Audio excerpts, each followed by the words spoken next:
Bonjour à tous et merci de nous rejoindre pour ce débat depuis le Parlement européen de Strasbourg. On va évoquer l'actualité de la situation des réfugiés et des migrants en Europe et tout ce que cette question soulève à l'heure actuelle est en train de produire en termes de tensions politiques, en termes de tensions sociales, en termes aussi d'ambiguïté et de confusion. On va essayer d'y voir un petit peu plus clair, d'autant qu'on sent bien, on le disait tout à l'heure à propos d'un autre débat qu'il y a autour de cette question, des enjeux majeurs pour l'Europe. On va en parler avec vous. Eva Joly, vous êtes députée Vert Alliance Libre Europe. Pervenche Berès, vous êtes députée socialiste et démocrate. Stelios Kouloglou, vous êtes député GUE-GVN. Vous êtes membre également de Syriza. Et puis Patrick Le Yarrick, vous êtes député européen, gauche unitaire européenne, gauche verte nordique. Alors c'est vrai, on va reprendre, même si on ne va pas raconter toute l'histoire, mais on va quand même redire quelques mots de ce qui se passait dans ce Parlement il y a, au début de la session, au début de l'automne. On avait un président qui clairement disait, avait eu des paroles fortes. L'Europe se doit d'accueillir les migrants, on est tous descendants de migrants, etc. Et puis aujourd'hui, on sent que les positions se durcissent en Europe. Plus question d'ouvrir les frontières comme ça, des pays les ont fermées clairement, hein. C'est le cas de la Hongrie, ou des fermetures partielles pour d'autres pays. Et on voit, on entend, il y a une semaine c'était à Amsterdam, des ministres des Affaires étrangères qui pointent la Grèce du doigt et qui menacent de bloquer la frontière avec le Kosovo, ce qui voudrait dire que la Grèce ne serait plus dans l'espace Schengen. Alors comment est-ce que vous analysez cette situation actuelle, dont on peut dire quand même qu'elle a évolué très rapidement en l'espace de peu de temps, l'espace de quelques mois. Eva Joly, allez-y. Alors, la Grèce est laissée très seule face à un afflux de migrants très important. Il y avait 4000 migrants par jour jusqu'à très récemment.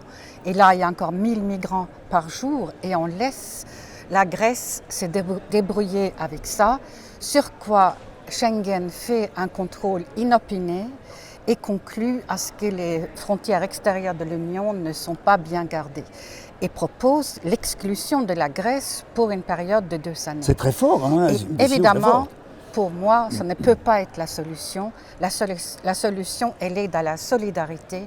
Exclure la Grèce de l'espace Schengen ne réglerait rien, puisque le flot de migrants ne va pas s'arrêter et simplement ça rendrait le parcours plus dangereux, plus difficile et elle se déplacerait vers l'Italie probablement. Donc, pour moi, la solution, elle est dans une solidarité accrue envers la Grèce, de tout point de vue, pour les aider à traiter ce problème. Et évidemment, ce que nous voyons maintenant qui est terrible, c'est on voit la tentation de criminaliser les bons habitants des îles qui prennent leur bateau pour essayer de sauver les migrants qui se noient. Et on leur dit que c'est du soutien à l'immigration clandestine, ce qui est quand même une folie, une négation totale de nos valeurs. Stelios Kouloglou, comment vous analysez la situation actuelle? Cette situation finalement très récente, hein, qui se développe et qui s'accentue, qui se durcit de jour en jour, j'allais dire depuis même pas quelques semaines. Écoutez, après l'invitation de Mme Merkel pour tous les réfugiés qui entrent en Allemagne a échoué, parce qu'elle a commencé à avoir des problèmes politiques internes, on a commencé à chercher un bouc émissaire pour dire que ce n'est pas la faute à nous, ce n'est pas la faute à la guerre, ce n'est pas la faute au bombardement à l'Irak, mais c'est la faute de certains pays. Alors, the usual suspect, le suspect ordinaire, c'était la Grèce. Alors, on a dit que c'est la Grèce qui ne protège pas les frontières extérieures. Mais qu'est-ce que ça veut dire protéger les frontières extérieures? Ça veut dire, s'il y a une barque qui vient peuplé avec 60 personnes, dont 20 enfants. Qu'est-ce qu'on fait? On dit, alors, la réponse a été donnée par le ministre belge des Affaires intérieures la semaine dernière, pendant la réunion des ministres, qu'il a répondu, noyez-les. Voilà, c'est ce qu'a dit votre ministre qui était à cette réunion. Oui, alors, qu'est-ce qu'on a fait? La semaine dernière aussi, M. Dombrovskis, le vice-président de la Commission, il est à Paris en accusant la Grèce, basé, lui, sur un rapport qui a été falsifié. Parce que ce rapport-là, il y avait une première rapport de quelques experts. Un rapport qui portait sur quoi précisément, hein? Sur si la Grèce fait son boulot en ce qui concerne l'examination le processus de réviser une fois ils arrivent. Alors il disait que la Grèce néglige ses obligations et tout ça. Ça a été falsifié. Par exemple, il y avait une première version de ce rapport et on a éliminé tous les points positifs, on a ajouté des points négatifs afin qu'on prépare l'opinion publique pour dire que la Grèce, de cette façon, ça veut dire qu'il ne fait pas son devoir. Mais qu'est-ce que ça veut dire alors, l'autre sujet, c'est on dit qu'il faut quand même préparer les hotspots, ça veut dire les centres là. Ok, et moi j'ai dit, on va le faire ça. Vous voulez qu'un seul chacun des réfugiés sort de cette procédure dans 5 heures. On le fera en Grèce dans 2 heures. Après, qu'est-ce que vous irez faire avec les réfugiés? Une fois les réfugiés se présentent avec leur dossier préparé, qu'est-ce que vous allez faire? Parce que personne ne veut pas les réfugiés à ce moment-là. C'est ça la question. Il y avait un accord au mois de septembre que 160 000 réfugiés sont distribués. Vous savez combien ce sont maintenant? 300. Entre les 160 000, ce sont maintenant, ça veut dire hospitalisés, je ne sais pas. Accueillis, reçus. Voilà. 300. Alors on n'accuse pas les pays qui ne font pas, qui ne respectent pas leurs obligations, ils accusent la Grèce qu'on ne protège pas. C'est vraiment, j'ai jamais vu ça, c'est presque surréaliste, mais le plan, c'est pour finir, c'est que la Grèce, qui ont vraiment offert, on va faire ça, on va fermer les frontières, on va dire que c'est la Grèce qu'il faut exclure, alors on va fermer les frontières pour que la Grèce devienne un grand camp de réfugiés. D'ailleurs, le même ministre belge des Affaires intérieures, la semaine dernière, il a dit qu'il vous faut construire un camp de capacité de 400 000 personnes. Une grande ville, quoi. Ça veut dire plus large qu'Auschwitz. Pervenche Berès, donc sur cette situation et sur cette tension de la question des réfugiés, qui encore une fois existe depuis un certain nombre de mois, mais qui là prend une tournure tout à fait particulière quand même. Plusieurs choses à dire. D'abord, il y a des éléments d'analyse objectifs et puis il y a la façon dont cette situation est exploitée politiquement. Et il faut bien faire la partition entre les deux. Du point de vue des éléments objectifs, l'Union européenne ne s'est jamais préoccupée de savoir comment elle gardait sa frontière extérieure. C'est un sujet dont on ne parlait pas, parce que c'est un sujet qui bouscule les souverainetés de chacun des États membres. Donc on a été d'accord pour faire circuler entre nous tout le monde, mais on n'a pas été d'accord pour dire comment est-ce qu'on gardait la frontière extérieure.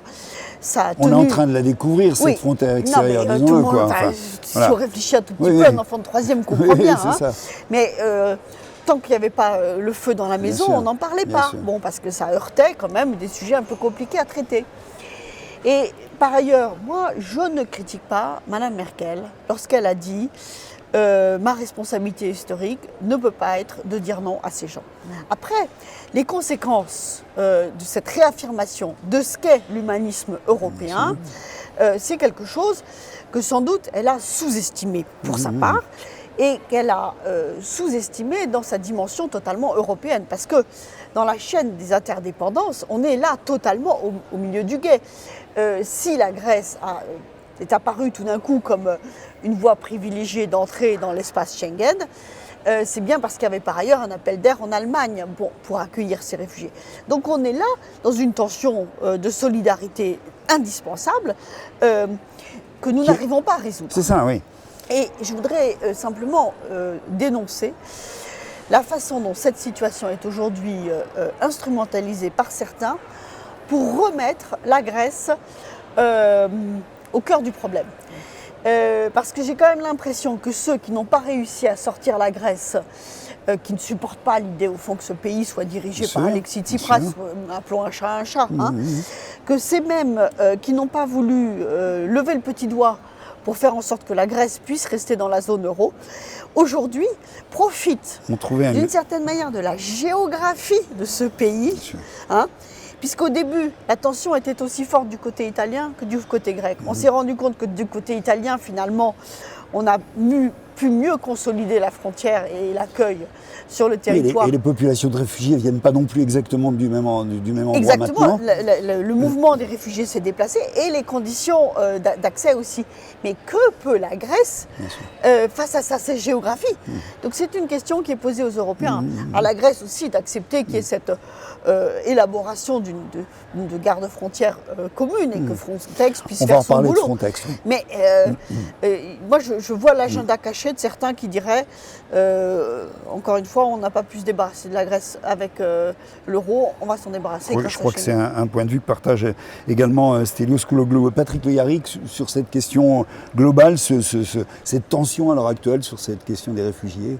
Non, il y a un besoin de solidarité envers la Grèce et l'Union européenne ne peut pas décider de ses frontières au gré ou redessiner ses frontières au gré de ce que veulent certains en excluant d'autres. Mais ça nécessite aussi de faire des efforts de l'Union européenne, mais peut-être des efforts internationaux. Il faudrait des couloirs sécurisés pour qu'on n'ait pas tous les jours ces drames qu'on est en train de connaître.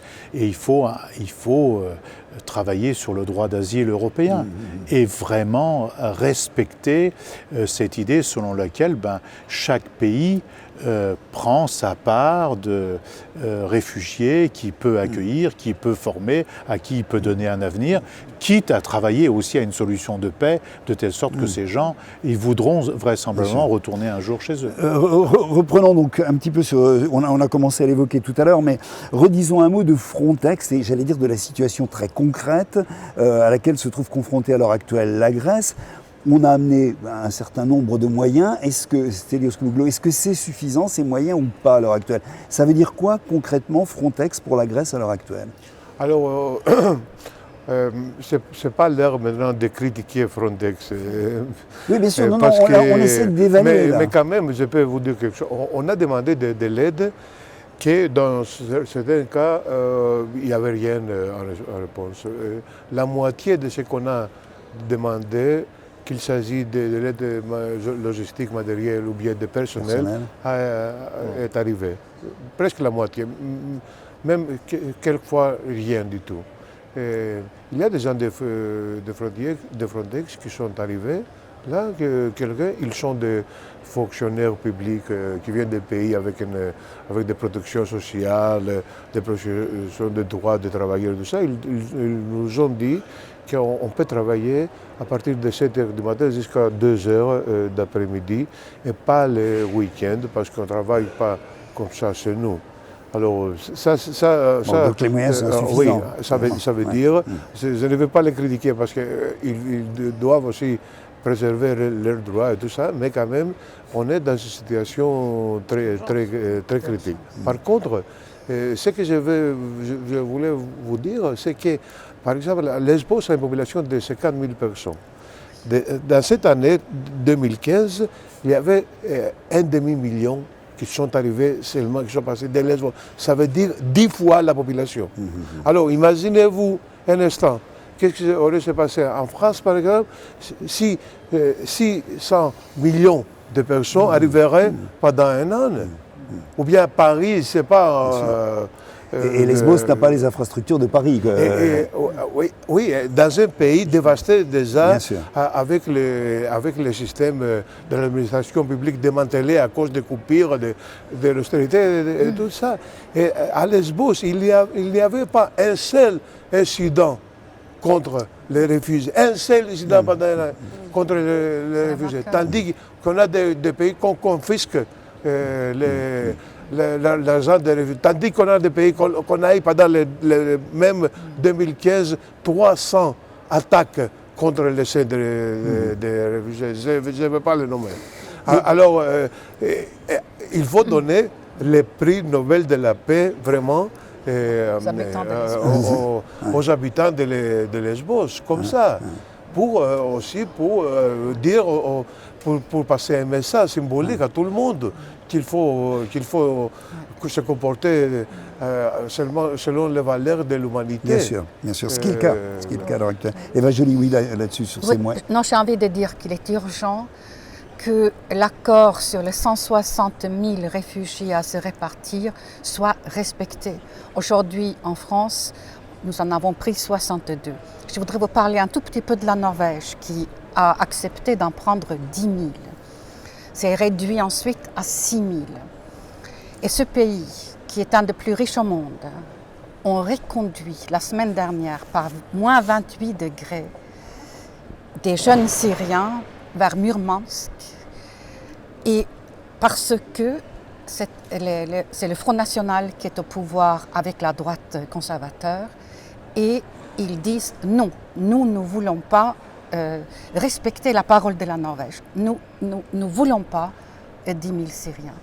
Et ça, ce qui se passe politiquement est aussi extraordinairement intéressant. Le Parti travailliste est traditionnellement très fort et ils étaient en train de regagner le pouvoir. Depuis que l'engagement de prendre 10 000 Syriens a été pris, le Front National local remonte en flèche dans l'opinion et il y a eu un remaniement récent et le Front National norvégien, donc Fremskrittspartiet, a été renforcé. Et donc on voit partout la droite populiste qui fait son beurre sur le dos de notre solidarité et les valeurs européennes. Et on voit que les autres partis n'ont pas le courage d'imposer les États de tenir leurs paroles et soulager la Grèce au moins de ces 160 000. Alors c'est le cas effectivement, vous venez de parler de la Norvège, c'est le cas d'un certain nombre d'autres pays européens, on le sait bien. Quelle est la situation, Patrick Héric, en France? Comment vous le voyez à l'heure actuelle? Est-ce que vous voyez la France aussi, l'opinion française aussi braquée que ça? On n'a pas vraiment l'impression que c'est le cas.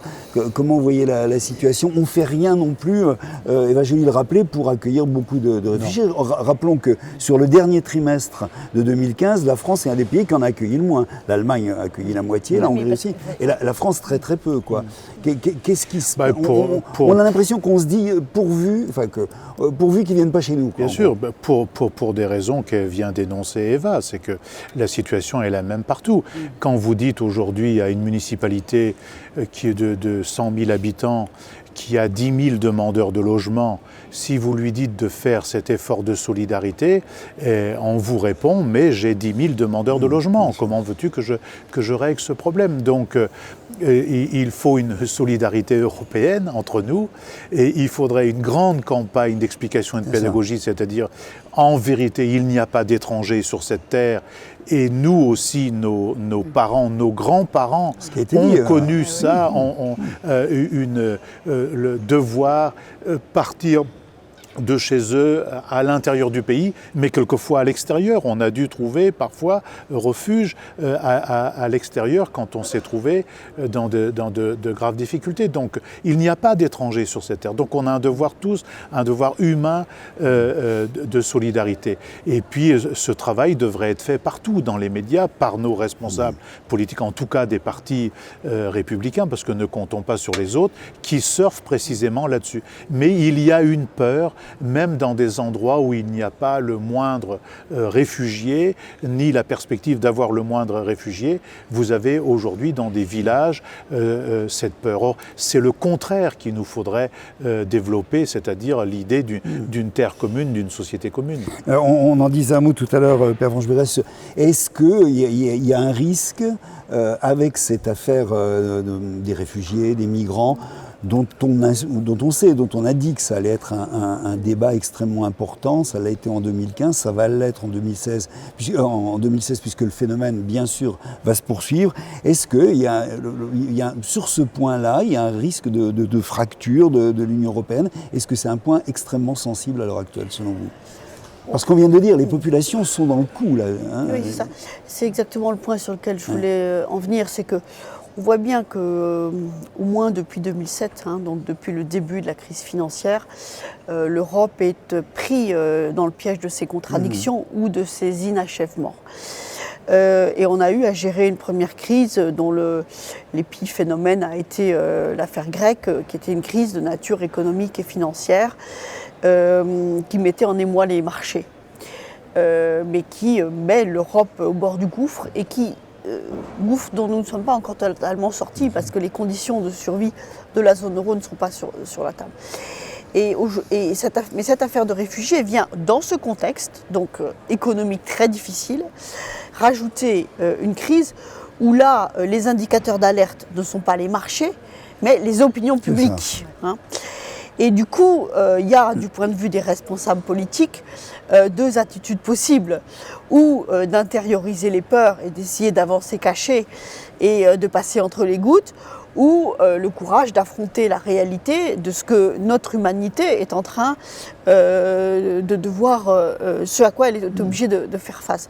Évidemment, je préfère la deuxième solution, c'est plus facile à dire qu'à faire, mais c'est bien là où on est. Et je pense que la question... Ce qui m'étonne, vous voyez, c'est que ceux qui refusent l'accueil des réfugiés, souvent le font au nom de l'identité européenne. Et pour moi, dans l'identité européenne, de la même manière que dans l'identité française, il y a d'être une terre d'accueil. Comment tourner le dos à ça sans nous renier nous-mêmes? Et je voudrais simplement pointer deux paradoxes devant lesquels nous sommes. On voit qu'on met la Grèce un peu sur la sellette.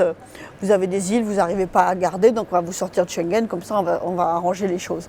Et puis dans le même temps, on va essayer d'amadouer la Turquie et d'avoir toutes les amabilités pour les Turcs pour qu'ils gardent bien les réfugiés. Mais où sommes-nous dans cette tension entre... Ils s'en servent, clairement. Et je voudrais pas il faut aussi regarder ce qui se passe chez nous, parce que d'une certaine manière, ce qu'on est en train de demander aux Grecs de faire par rapport à Schengen, donc garder les réfugiés chez vous, ne soyons pas naïfs. Quand on regarde la situation à Calais, il y a beaucoup de gens qui sont à Calais, qui se sont brûlés les empreintes pour effacer leur enregistrement sur un autre territoire, parce que les mécanismes de la Convention de Dublin fait que là où vous êtes enregistré détermine votre droit d'asile, et qu'ils font tout pour ne pas se faire enregistrer avant d'arriver au Royaume-Uni. Et toute chose égale par ailleurs, on pourrait dire que certains voudraient voir la Grèce jouer vis-à-vis de l'Union européenne le rôle que la France joue vis-à-vis du Royaume-Uni avec les accords du Touquet. Tout ça ne me semble pas de bonne solution. Sachant qu'on n'est pas exactement dans les mêmes échelles. Un petit mot, Eva Joly, là-dessus, sur cette absence, on doit le dire comme ça, de politique migratoire commune, finalement. Et on voit le paradoxe de la Turquie, où il y a un accord par lequel nous allons verser 3 milliards à la Turquie pour qu'ils s'occupent de leurs réfugiés, alors que nous avons un rapport d'Amnesty qui dénonce les conditions dans lesquelles les réfugiés sont traités en Turquie, emprisonnés et reconduits dans les zones de guerre. Et donc les États membres, en fait, refusent cette contribution. Ils ne veulent pas payer pour la Turquie et les budgets de l'État, de l'Union, nous ne les avons pas. Donc on voit bien que là aussi, ça bloque sur les finances. Et puis on ne demande pas aux Turcs de discuter dans des conditions sereines avec les Kurdes, c'est le moins qu'on puisse dire. Exactement.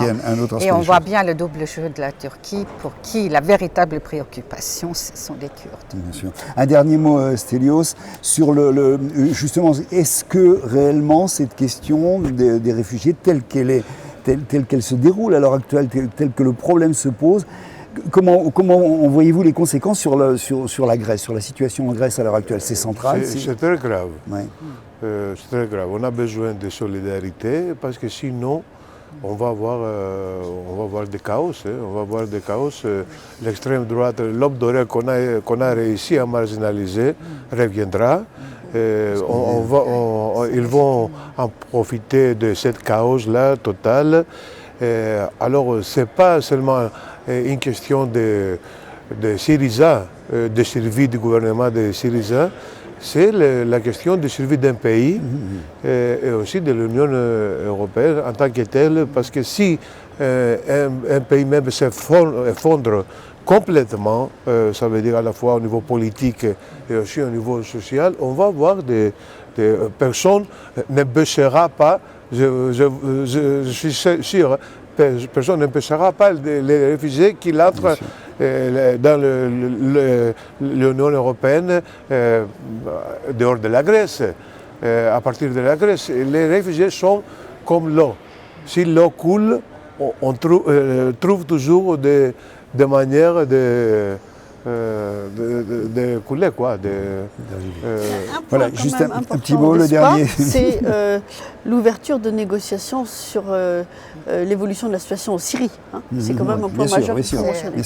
Mais là, il y a une situation immédiate à régler. Je vous remercie à vous. Merci à vous qui nous avez suivis. Et puis rendez-vous, bien sûr, pour le prochain débat de l'humanité. Merci, au revoir.